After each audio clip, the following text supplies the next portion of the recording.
Quando nós olhamos para esse texto de Jesus no Sermão do Monte, nós vemos que ele fala no verso 16 e 17, quando jejuardes, e depois tu, porém, quando jejuardes.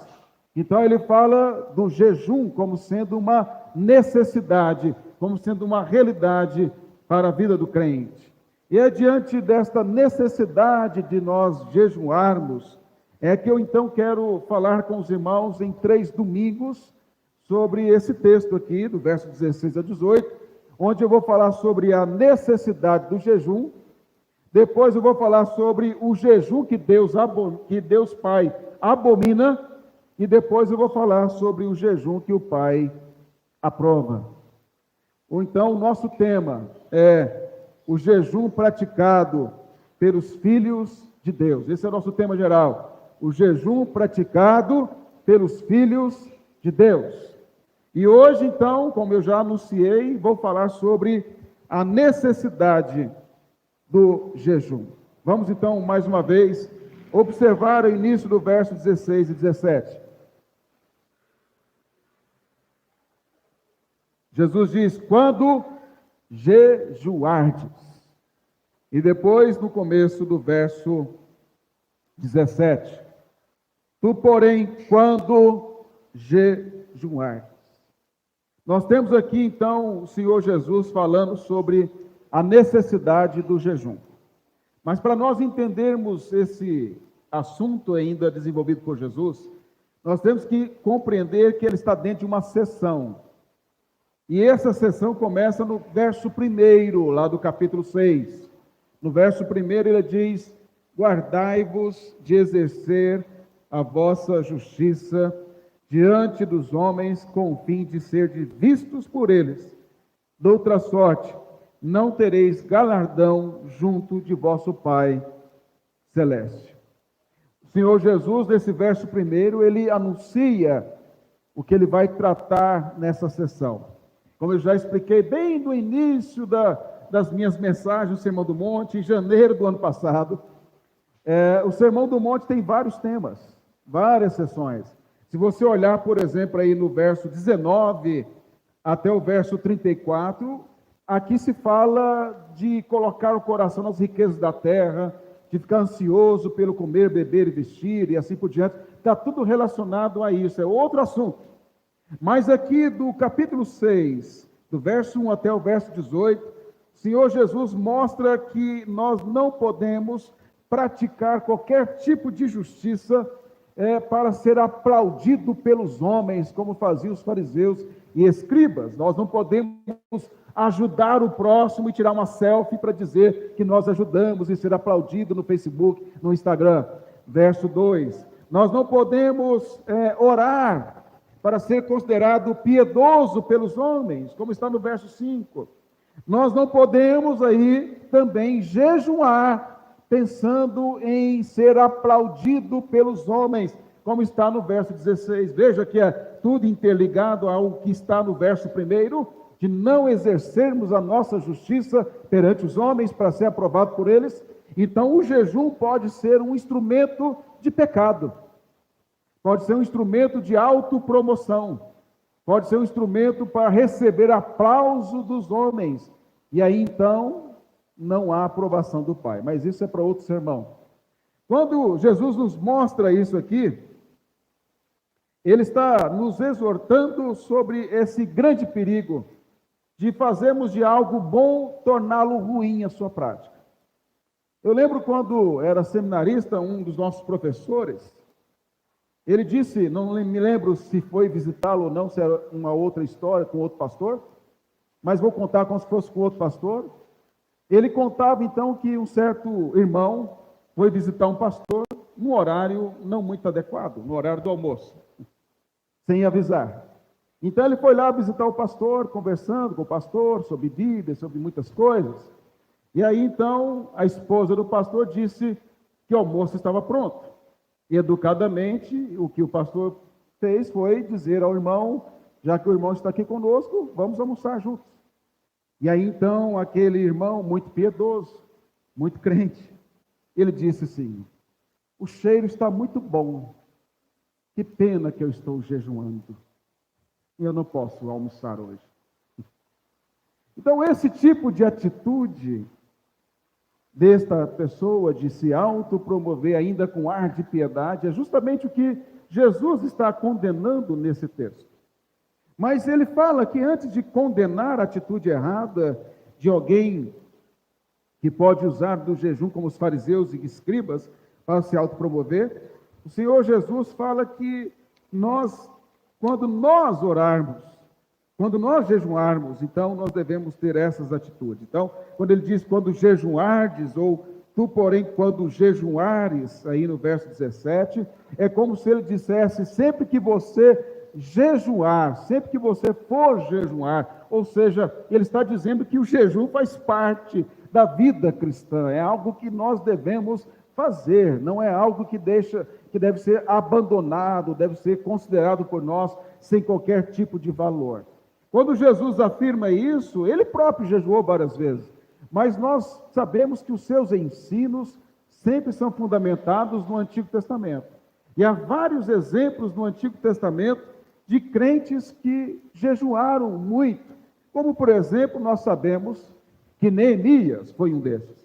Neemias, ao saber da situação de Jerusalém, daqueles que pertenciam à cidade, dos seus compatriotas, dos seus patrícios, Neemias, embora estivesse numa condição confortável no palácio, diz lá em Neemias capítulo 1 que ele orou, lamentou e ele jejuou.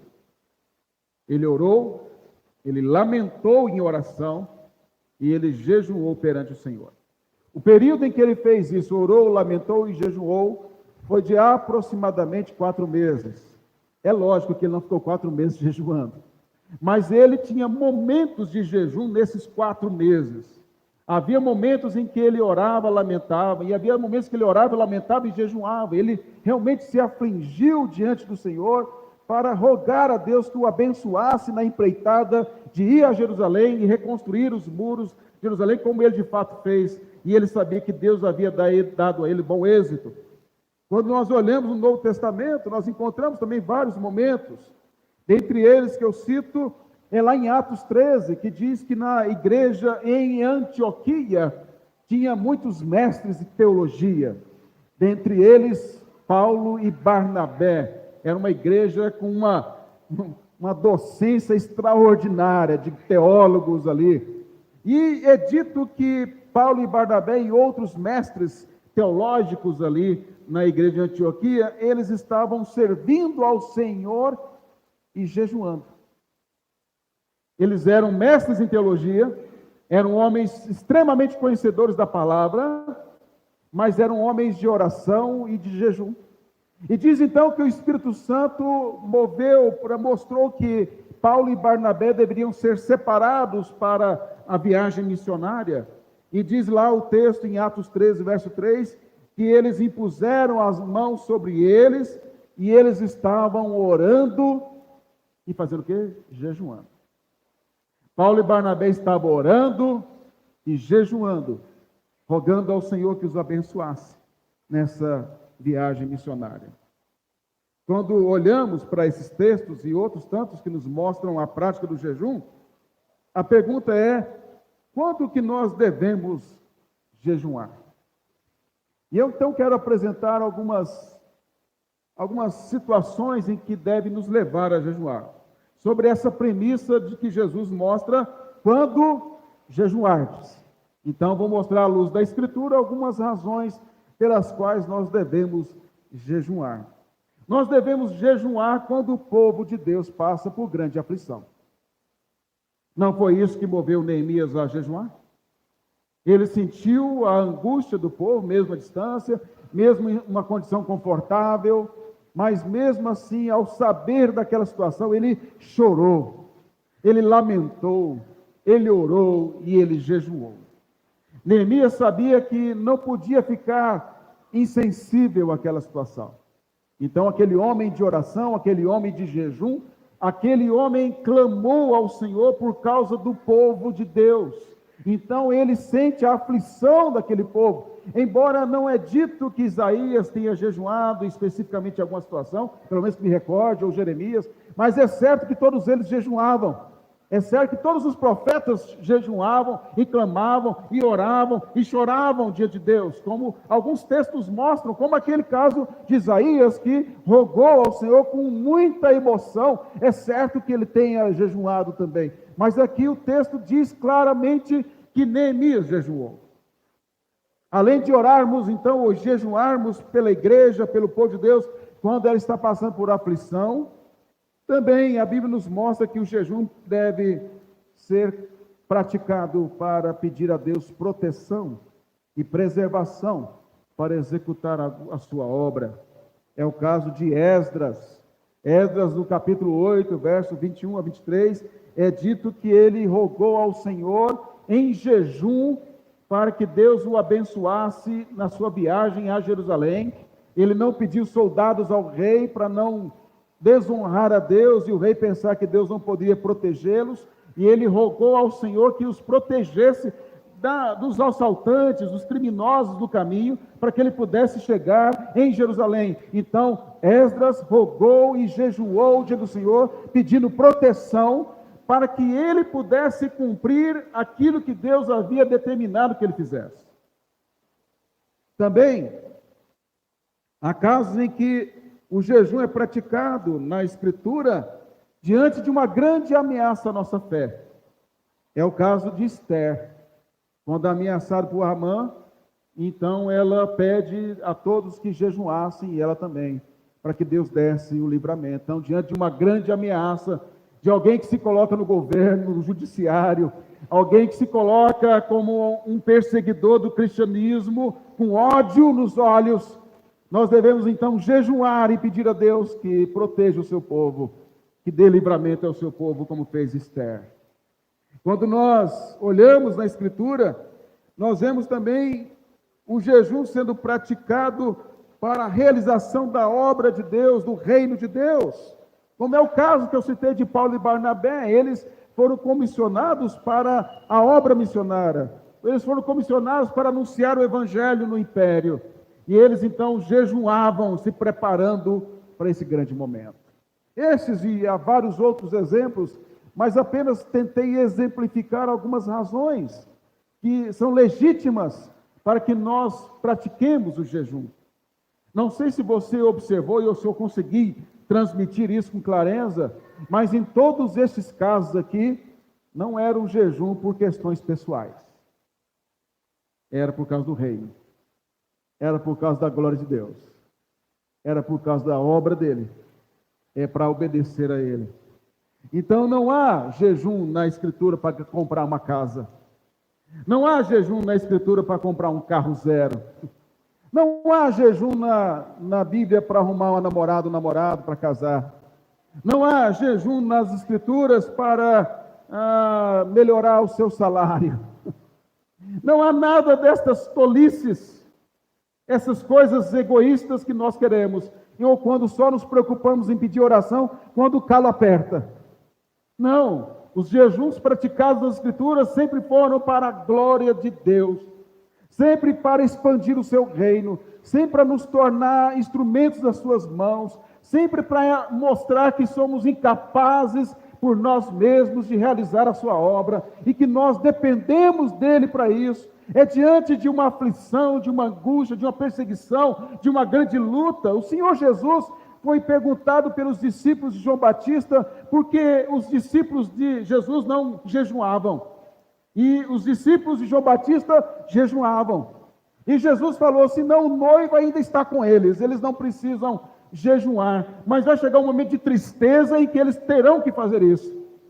O que Jesus está dizendo: eles estão comigo, e ainda eles não passaram pelas lutas e aflições, eles não precisam ainda jejuar, mas terá um momento em que eles vão ser aflitos, afligidos, angustiados pelas perseguições, como os apóstolos fizeram depois, e eles terão que jejuar. Ou seja, jejum não é você praticar como uma coisa mecânica. Toda semana eu faço um jejum quinta-feira. A cada 15 dias eu faço um santo jejum. Ou uma vez por mês eu faço um jejum, como os fariseus que se vangloriavam de jejuar 2 vezes por semana. O jejum ele é feito diante de uma necessidade. E a necessidade é a glória de Deus e o bem do seu povo. Agora, o jejum ele pode ser condenado por Deus. E eu li de propósito Isaías 58 no início do culto. Porque lá fala de jejum, lembra? Isaías 58. E Deus condena o jejum do povo lá. Porventura, Isaías 58, verso 6. Porventura não é este o jejum que escolhi, que solte as ligaduras da impiedade, desfaça as ataduras da servidão, deixe livres oprimidos e despedace todo jugo? Eu já expliquei na liturgia para você, mostrando que ali o jejum estava sendo condenado porque não havia obediência a Deus. Deus fala, vocês têm que deixar a ligadura da impiedade. Vocês têm que deixar o pecado. Não adianta jejuar e achar que eu vou agradar do seu jejum.